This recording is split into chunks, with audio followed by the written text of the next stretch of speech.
நேயர்கள் அனைவருக்கும் வணக்கம். வெண்முரசு நீர்க்கோலம் அத்தியாயம் 3. பிரிதோன். தமணரின் குருநிலையில் நூலாய்வுக்கும் கல்விக்கும் என தனி பொழுதுகள் ஒதுக்கப்பட்டிருக்கவில்லை. அவருடைய 4 மாணவர்களும் எப்போதும் அவருடன் தான் இருந்தனர். விழித்திருக்கும் பொழுதெல்லாம் அவர் அவர்களுடன் உரையாடி கொண்டிருந்தார். அவர் கற்பிப்பது போல தோன்றவில்லை. சில சமயம் நகையாடுவது போல, சில சமயம் கதைகள் சொல்வது போல, அவ்வப்போது தனக்குள் என பேசிக்கொள்வது போலவே இருந்தது. இரவில் அவர்கள் அவருடைய குடிலிலேயே படுத்து கொண்டனர். ஒருவன் விழித்திருக்க பிறர் அவருக்கு பணிவிடை செய்த பின் அவர் துயின்றதும் தாங்களும் துயின்றனர். வேத முடிவு கொள்கை சார்ந்த குருநிலை என்பதனால் வேள்வி சடங்குகளோ நோன்புகளோ திருவுரு பூசனை முறைமைகளோ அங்கு இருக்கவில்லை. வழிபடுவது தவறில்லை. ஒன்றை வழிபட பிரிதை அகற்ற நேரும். மலர் கொய்து சிலையில் இடுபவன் மலரை சிலையை விட சிறியதாக்குகிறான் என்றார் தமணர். தூய்மை பிழை அல்ல. தூய்மையின் பொருட்டு அழுக்கென்று சிலவற்றை விலக்குதலே பிழை. குருநிலைக்குள் குடில்கள் மட்டுமே இருந்தன. இங்கிருத்தல், இக்கணத்தில் நிறைதல், இதற்கப்பால் யோகம் என்று பிரிதொன்றில்லை என்றார் தமணர். முதற்புலரியில் எழுந்து சௌபர்ணிகையின் கயத்தில் நீராடி அருகிருந்த வெண்மணல் மேட்டின் மேல் ஏறி சென்று கதிரெழுவதை நோக்கி விழித்திருந்து கைகள் கட்டி அமர்ந்திருப்பதன்றி ஊழ்கமென்று எதுவும் அவர் இயற்றவும் இல்லை. கற்பவை ஊழ்கத்தில்தானே நம் எண்ணங்கள் என்றாகின்றன. ஊழ்கமில்லாத கல்வி பொருளற்றது என்றல்லவா நூல்கள் சொல்கின்றன என்று தருமன் கேட்டார். ஆம், அறிவது அறிவாவது ஊழ்கத்திலேயே. ஆனால் ஊழ்கம் என்பது அதற்கென்று விழி மூடி சொல் குவித்து சித்தம் திரட்டி அமர்ந்திருக்கையில் மட்டும் அமைவதல்ல. சொல்ல போனால் அம்முயற்சிகளே ஊழ்கம் அமைவதை தடுத்து விடுகின்றன. நாம் நோக்குகையில் நம் நோக்கறிந்து அப்பறவை எச்சரிக்கை கொள்கிறது. இந்த மரத்தை போல காற்றிலும் ஒளியிலும் கிளை விரித்து நம் இயல்பில் நின்றிருப்போம் என்றால் அச்சமின்றி அது வந்து நம்மில் அமரும். நூல் நவில்க, அன்றாட பணிகளில் மூழ்குக, உண்க உறங்குக, சூழ்ந்திருக்கும் இக்காட்டின் இளங்காற்றையும் பறவை ஒலிகளையும் பசுமை ஒளியையும் உள் நிறைத்து அதில் ஆடுக. இயல்பாக அமையும் ஊழ்க தருணங்களில் நம் சொற்கள் பொருளென்று மாறும். வாழ்வதென்பது ஊழ்கம் வந்தமைவதற்கான பெரும் காத்திருப்பாக ஆகட்டும். அதுவே என் வழி என்றார் தமணர். மிகச் சிறியது அக்குருநிலை. தமணரும் மாணவர்களும் தங்குவதற்கான குடிலுக்கு வலப்பக்கமாக விருந்தினருக்கான 2 குடில்கள் இருந்தன. நெடுங்காலமாக அங்கு எவரும் வராததனால் அணுகி வரும் மழைக்காலத்தை எண்ணி விறகுகளை சேர்த்து உள்ளே அடுக்கி வைத்திருந்தனர். பாண்டவர்கள் நீராடி வருவதற்குள் 3 மாணவர்கள் அவ்விறகுகளை வெளியே கொண்டு வந்து அடுக்கி குடில்களை தூய்மை செய்தனர். நீர் தெளித்து அமைய செய்திருந்த போதிலும் கூட உள்ளே புழுதியின் மனம் எஞ்சியிருந்தது. கொடிகளில் கட்டி தொங்கவிடப்பட்டிருந்த ஈச்சம்பாய்களை எடுத்து உதறி விரித்தனர். மர உரிகளையும் தலையணைகளையும் பரப்பினர். தமணரின் முதல் மாணவனாகிய சுபகன் உணவு சமைத்து கொண்டிருந்தான். அருகே நின்று தமணர் அவனுக்கு உதவினார். நீராடி வந்த திரௌபதி அவர்கள் சமைத்து கொண்டிருந்த கலத்தை பார்த்து, இவ்வுணவு போதாது என்றாள். தமணர் திரும்பி நோக்கி, இளைய பாண்டவரை பற்றி அறிந்திருந்தேன். ஆகவேதான் 5 மடங்கு உணவு சமைக்க வேண்டும் என்று எண்ணினேன் என்றார். திரௌபதி 10 மடங்கு என்று சொல்லி புன்னகைத்துவிட்டு ஆடை மாற்றும் பொருட்டு குடிலுக்குள் சென்றாள். பீமன் தன் நீண்ட குழலுக்குள் கைகளை செலுத்தி உதறி தோளில் விரித்திட்ட பின், விலகுங்கள் முனிவரே, நானே சமைத்துக் கொள்கிறேன். இது எனக்கு இனிய பணி, எளியதும் கூட என்றான். எனது மாணவன் உடன் இருக்கட்டும். சமையற்கலையை அவன் சற்று கற்றுக்கொண்டால் உண்ணும் பொழுதும் எனக்கு ஊழ்கம் கைகூடலாம் என்றார் தமணர் சிரித்தபடி. உண்பது ஒரு யோகம் என்றான் பீமன். ஆம், நல்லுணவைப் போல சூழ்ந்திருக்கும் புவியுடன் நல்லுறவை உருவாக்குவது பிரிதில்லை என நான் எப்போதும் இவர்களிடம் சொல்வதுண்டு என்றார் தமணர். பீமன் அடுதொழிலை தான் ஏற்றுக்கொண்டான். அரிசியும் உலர்ந்த கிழங்குகளும் இட்டு அன்னம் சமைத்தான். பருப்பும் கீரையும் சேர்த்த குழம்பு தனியாக கலத்தில் கொதித்தது. ஒரு முறை கூட அவன் விறகை வைத்து திருப்பி எரியூட்டவில்லை. வைக்கையிலேயே எரி வந்து அதற்காக காத்திருப்பது போல தெரிந்தது. எரியடுப்பில் இப்படி விறகடுக்கும் ஒருவரை பார்த்ததில்லை என்றான் சுபகன். அனல் அங்கே வாய் திறந்திருக்கிறது, அதில் விறகை ஊட்டினேன் என்றான் பீமன். அவர்கள் அனைவரும் அமர பீமன் பரிமாறினான். அவர்கள் உண்டபின் பீமன் உண்ணுவதை தமணரின் மாணவர்கள் சூழ்ந்து நின்று வியப்புடனும் உவகை சொற்களுடனும் நோக்கினர். பெரிய கவளங்களாக எடுத்து வாயிலிட்டு மென்று உடல் நிறைத்து கொண்டிருந்தான். அப்பால் குடில் திண்ணையில் அமர்ந்திருந்த தமணர் தன் அருகே அமர்ந்திருந்த தருமனிடம், பெருந்தீனிக்காரர்கள் உணவுண்கையில் நம்மால் நோக்கி நிற்க முடியாது.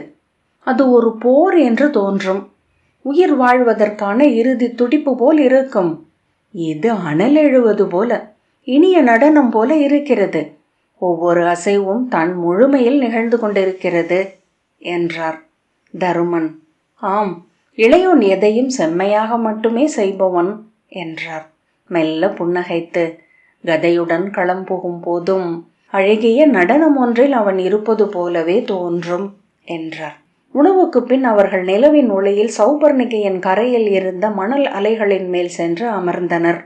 8ஆம் நிலவு அகன்ற சீன ஒளி போல தெரிந்தது. நன்கு தீட்டப்பட்டது. முகில்களை கிழித்து கொண்டு மெல்ல அது இறங்கிச் சென்றது.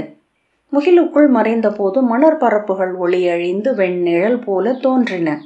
முகில் கடந்து நிலவெழுந்து வந்தபோது அலைகளாக பெருகி சூழ்ந்தன. இனி எங்கு செல்வதாக எண்ணம் என்று தமணர் கேட்டார். அவ்வினா ஒவ்வொருவரையும் தனித்தனியாக வந்து தொட்டது போல அவர்கள் திரும்பி பார்த்தனர். திரௌபதி தன் சுட்டு விரலால் மணலில் எதையோ எழுதியபடி தலை குனிந்து அமர்ந்திருந்தாள். தருமன் அவளை சில கணங்கள் பொருளில்லாது நோக்கிவிட்டு திரும்பி, இப்போதைக்கு இலக்கென்று ஏதும் இல்லை. எங்கள் காணேகலின் 12 ஆண்டுகள் முடிந்துவிட்டன. ஓராண்டு எவர் வழியும் அறியாது இருந்தாக வேண்டும் என்பது எங்கள் நோன்பு. ஆம், நிமித்த நூலின்படி அது வியாழ வட்டத்தின் முழுமை எச்சம். ஹோரை 12இல் 1 என்றார் தமணர். பூசக முறைப்படி உங்களுடன் இணைந்துள்ள காட்டு தெய்வங்களை அகற்றுவதற்காக உருமாறி கறந்த உங்களை அவை ஓராண்டு காலம் தேடி அலையும். உங்கள் ஆண்டு அவற்றுக்கு நாள். தருமர் சற்று சிரித்து, 12 ஆண்டுகளில் நாங்கள் அடைந்தவையும் அறிந்தவையும் 7 பிறவிக்கு நிகர். அணுகியுற்ற தெய்வங்கள் பல. அவை எங்களை விட்டாலும் நாங்கள் விடுவோம் என எண்ணவில்லை என்றார். அஸ்தினபுரியின் அரசரின் எண்ணம் பிரிதொன்று என எண்ணுகிறேன் என்றார் தமணர். நீங்கள் காட்டில் இருந்த போதும் கூட ஒவ்வொரு நாளும் மக்கள் உள்ளத்தில் வாழ்ந்தீர்கள். அங்கு நீங்கள் கண்ட முனிவரை பற்றியும் வென்ற களங்களை பற்றியும் ஒவ்வொரு நாளும் இங்கு கதைகள் வந்து கொண்டிருந்தன. அனைவரிடமிருந்தும் மறைந்தீர்கள் என்றால் இறந்தீர்கள் என்றே சொல்லி பரப்ப முடியும். அவ்வண்ணம் பேச்சு அவிந்ததே அதற்கு சான்றாகும். எவரும் அறியாமல் தங்கும் போது எங்களால் படை திரட்ட முடியாது, துணை சேர்க்க இயலாது. குழிக்குள் நச்சு புகையிட்டு எலிகளை கொல்வது போல கொன்றுவிட்டால் அனைத்தும் முடிந்துவிடும் என்றான் பீமன். கொல்வதும் புதைப்பதும் வெவ்வேறாக செய்ய வேண்டியதில்லை அல்லவா?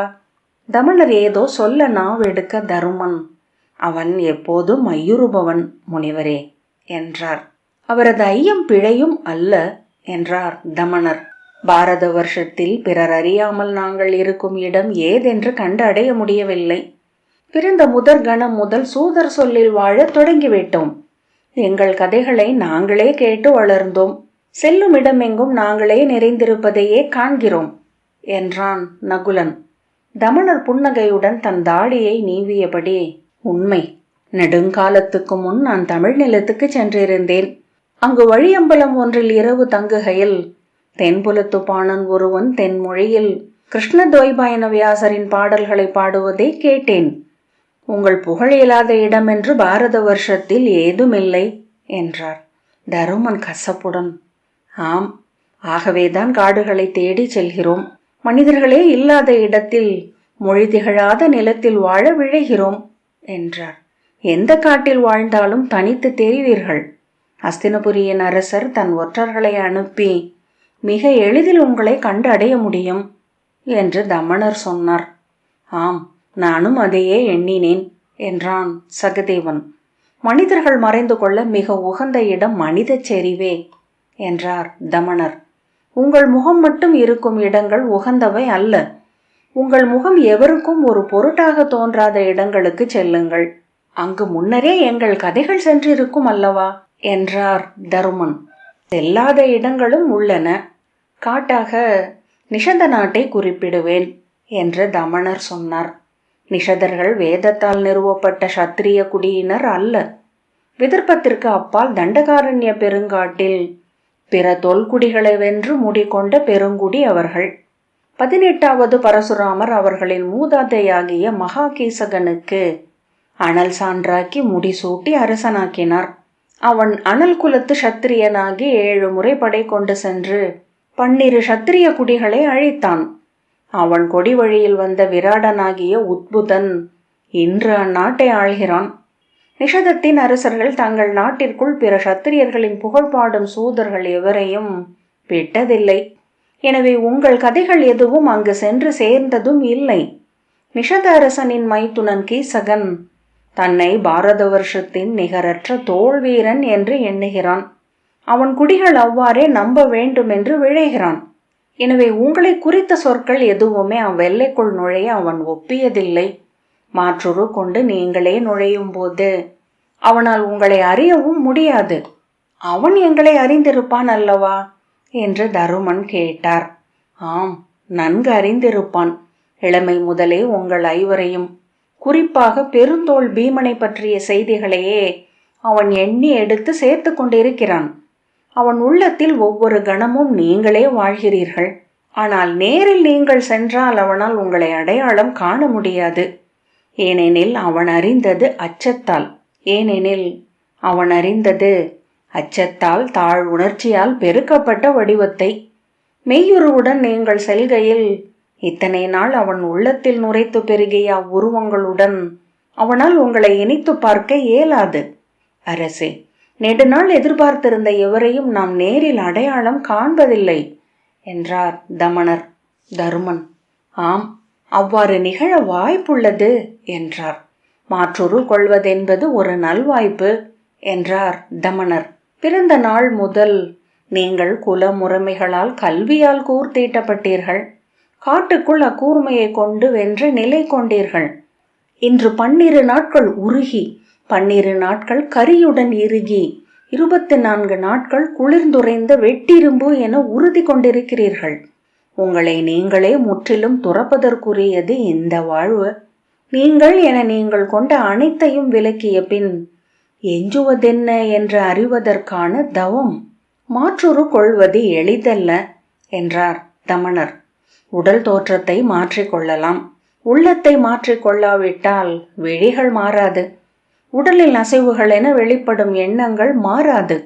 உள்ளே மாறாது வெளியே மாறியவனை தொலைவிலிருந்து நோக்கினால் மற்போரில் உடல் பிணைத்து திமிரி நிற்கும் இருவரை பார்த்தது போல தோன்றும். தருமன், நாம் நமக்குரிய மாற்றுருவை கண்டுபிடிக்க வேண்டும் இளையோனே என்று சகதேவனிடம் சொன்னார்.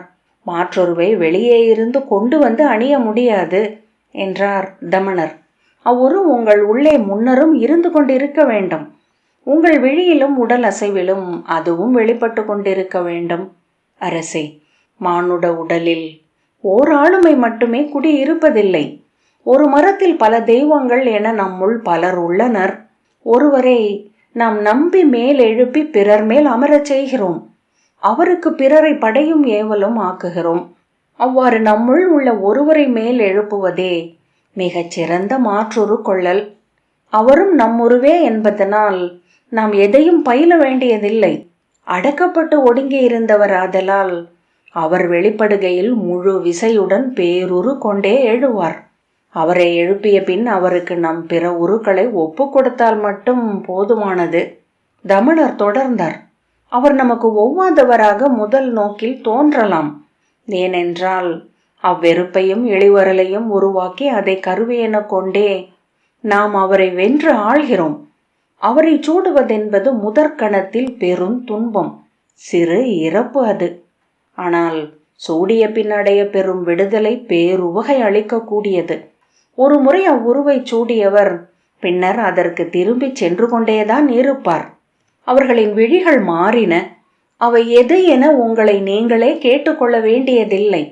ஏனென்றால் நீங்கள் வென்று கடந்தது அது, வெறுத்து ஒதுக்கியது. உங்களுக்கு அணுக்கமானவர்கள் அதை அறிந்திருப்பார்கள். அதை அவர்களும் விலக்கிக் கொண்டேதான் இருப்பார்கள். அதை விலக்காமல் நீங்கள் அளிக்கும் உங்கள் உருவை அவர்கள் முழுதேற்க முடியாது. அதை முழுதேற்காமல் உங்களுடன் நல்லுறவும் அமையாது. ஆனால் எவருக்கும் எந்த மானுடருடனும் முழுமையான நல்லுறவு அமைவதில்லை. ஏனென்றால் எவரும் பிறர் தனக்களிக்கும் அவர் உருவை முழுமையாக நம்பி ஏற்பதில்லை என்று தமணர் சொன்னார். அவர்கள் உங்களை வெறுக்கும் போது, கடுஞ்சினம் கொண்டு எழும்போது நீங்கள் அளித்த உருவை மறுத்து பிரிதொன்றை உங்கள் மேல் சூட்டுவார்கள். அது உங்களை சினமூட்டும் என்பதனால் அதை ஒரு படைக்கருவு என்றே கை கொள்வார்கள். உங்களை சிறுமை செய்யும் என்பதனால் உங்களை வென்று மேல் செல்வார்கள். அது என்ன என்று அவர்களிடம் கேளுங்கள். அதுவே உங்கள் மாற்றுரு என்றார் தமணர். அல்லது அவர்களின் கனவில் நீங்கள் எவ்வண்ணம் எழுகிறீர்கள் என்று கேளுங்கள். அவர்கள் அமைதியின்மை அகத்தே எழ மெல்ல அசைந்தனர். தருமன் ஆனால் என்று ஏதோ சொல்லத் தொடங்கினார். இது நோன்பு, நோன்பென்பது துயரை சுவைத்தல் என்றார் தமணர். அவர்கள் சூட்டும் அவ்வடிவை மாற்றுருவென்று சூடினால் அவ்வுருவில் முழுதமைவீர்கள். எவரும் ஐயுறாது எங்கும் மறைய முடியும். 12 ஆண்டுகள் ஆற்றிய தவத்தின் முழுமை இது. இது கலைந்தால் மீண்டும் அடிமரம் தொற்றி ஏற வேண்டியிருக்கும். தருமன் ஆனால் வேண்டும் என்றே நம்மீது பொய்யான உருவம் ஒன்றை சுமத்துவார்கள் என்றால் என்ன செய்வது? அவர்கள் சொல்லும் போதே நாம் அறிவோம் அது மெய்யென்று என்றார் தமணர். சினம் கொண்டு வாளை உருவினோம் என்றால் அதுவே நாம். சிரித்து, அணுக்கமானவர்கள் அவ்வாறு பொருந்தா உருவை நமக்கு அளிக்க மாட்டார்கள். ஏனென்றால் அவர்களால் நம்மை அவ்வாறு உருக்காணவே இயலாது. தருமன் பெரும் மூச்சு விட்டு கொண்டு தலை குனிந்து அமர்ந்திருந்தார். உங்கள் உருவை தெரிவு செய்க. அதன் பின்னர் நிஷதத்திற்கு செல்லும் வழி என்ன என்று நான் சொல்கிறேன் என்ற பின் தமணர் எழுந்து தன் மாணவர்களுக்கு தலையாட்டிவிட்டு நடந்தார். நில ஒளியில் அறுவரும் ஒருவரை ஒருவர் நோக்காமல் அமர்ந்திருந்தார்கள். அறுவரும் இன்று காய்ந்து கருமை கொண்டு மாற்றுருதான் சூடிக்கொண்டிருக்கிறோம் என்றார் தருமன். பீமன் அது இக்காட்டில். நிஷதத்திற்குள் நுழைந்தால் மீண்டும் நாம் நகரியர் ஆகிவிடுவோம். 15 நாட்களில் நம் அரச தோற்றம் மீளும். குரலும் உடலசைவும் அவ்வண்ணமே ஆகும். எவை மாறவில்லை என்றாலும் ஒரே நாளில் வெளிகள் மாறிவிடும். ஏன் நாம் அரண்மனைக்கு செல்ல வேண்டும் என்றார் தருமன் எரிச்சலுடன். மூத்தவரே, வேறெங்கும் நம் தோற்றம் தனித்தே தெரியும் என்றான் நகுலன். சரி, அப்படியென்றால் அவர் சொன்னது போலவே மாற்றொரு கொள்ளப் போகிறோமா என்ன என்றார் தருமன். ஆம், அது ஒன்றே வழி என எனக்கு படுகிறது. அஸ்தினபுரி நம்மை அப்படி தப்ப விடாது. இயன்றதில் முழுமையை அடைந்தாக வேண்டும். இல்லையேல் மீண்டும் 12 ஆண்டுகள் என்றான் சகதேவன். என்ன சொல்கிறாய்? நாம் சூட வேண்டிய மாற்றொருவை பிறர் சொல்ல வேண்டுமா என்று தருமன் கேட்டார். நமக்குள் என்ன மந்தனம்? நாம் நம்மை நன்கறிவதற்கான தருணம் இது என்று கொள்ளலாமே என்றான் பீமன். சகதேவன் புன்னகைத்து, எளியவர்களின் மாற்றுருக்கள் அவர்களின் முதன்மையுருவிலிருந்து பெரிதும் வேறுபடாதென்று எண்ணுகிறேன். மாமனிதர்களின் பெருந்தோற்றத்தின் அளவு அவர்களின் முதலுருவுக்கும் இறுதியுருவுக்குமான இடைவெளிதான் போலும். சொல் தேவி, நம் இளையோன் சூட வேண்டிய தோற்றம் என்ன என்றான் பீமன். திரௌபதி ஏறிட்டு சகதேவனை நோக்கிய பின் தலையசைத்தாள். சொல் என்றான் பீமன் மீண்டும். இவர் யார்? எளிய கணியன், நயந்துரைத்து பரிசில் பெற்று மகிழ்ந்திருக்கும் சிறியோன், பெரிதொன்றுமல்ல என்றாள் திரௌபதி. சகதேவன் ஆனால் என நாவெடுத்த பின் ஆம் என்றான். சொல்க, அவர் எவர் என்று திரௌபதி பீமனிடம் கேட்டாள். அவன் சூதன், குதிரைச்சாணை மனம் விலகா உடல் கொண்டவன். சவுக்கடி முதுகில் விழும்போது உடல் குறுக்க மட்டுமே தெரிந்தவன் என்றான் பீமன். மூத்தவரே என்று நகுலன் வலி மிகுந்த குரலில் அழைத்தான். நீ பெரிதென்ன? பாண்டவன் என்றும் இந்திரபிரஸ்தத்தின் இளவரசன் என்றும் நீ நடிக்கிறாய் அல்லவா என்றான் பீமன். நகுலன் சினத்துடன், அவ்வண்ணம் என்றால் நீங்கள் யார்? சொல்க, நீங்கள் யார்? நான் சொல்கிறேன். அடுமடையன், அடிதாங்கி தலை கொள்ளும் அடிமை, அரண்மனை பெண்டிருக்கும் முன் வெற்றுடல் காட்டி நடமிடும் கீழ் களிமகன் என்றான். பீமனின் உடல் நடுங்கியது. கைகள் பதறியபடி மணலில் உலவி ஒரு கை மணலை அள்ளி மெல்ல உதிர்த்தன. சொல்க மூத்தவரே, நான் யார் என்று அர்ஜுனன் கேட்டான். பீமன் திடுக்கிட்டு நோக்கி, மூத்தவர் சொல்லட்டும் என்றான். இங்கு நாம் ஒருவர் குருதியை ஒருவர் அருந்தவிருக்கிறோமா என்றார் தருமன். சொல்லுங்கள் மூத்தவரே என்றான் பீமன். இல்லை என்று தருமன் தலையசைத்தார். மெல்லிய குரலில் திரௌபதி, நான் சொல்கிறேன் என்றாள். அனைவரும் அவளை நோக்கி திரும்பினர்.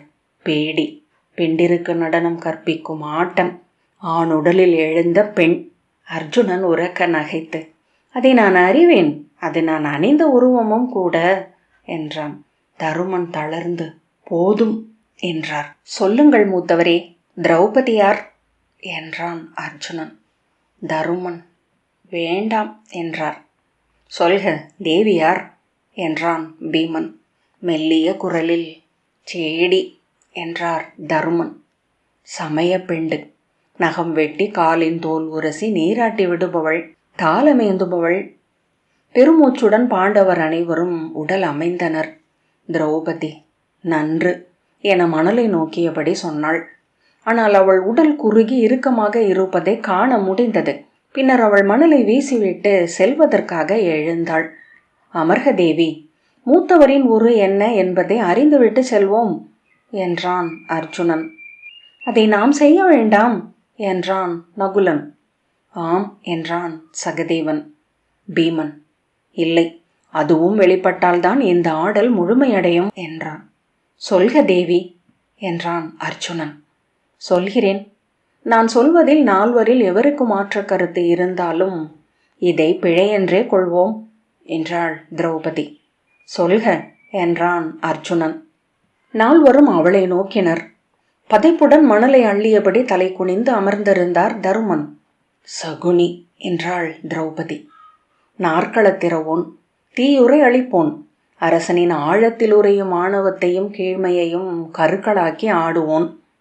இல்லை என்றபடி தருமன் பாய்ந்தெழுந்தார். இது வஞ்சம், என் மேல் உமிழப்படும் நஞ்சு இது. ஆனால் அவர் தம்பியர் நால்வரும் அமைதியாக இருந்தனர். சொல், இதுவா உண்மை என்று தருமன் கூவினார். ஐவரும் சொல்லில்லாமல் நோக்கி அமர்ந்திருக்க, இல்லை இல்லை என்றார். பின்னர் தளர்ந்து மணலில் விழுந்து, தெய்வங்களே என்றார். நீர்க்கோலம் 3வது அத்தியாயம் இத்துடன் நிறைவு பெற்றது. நன்றி.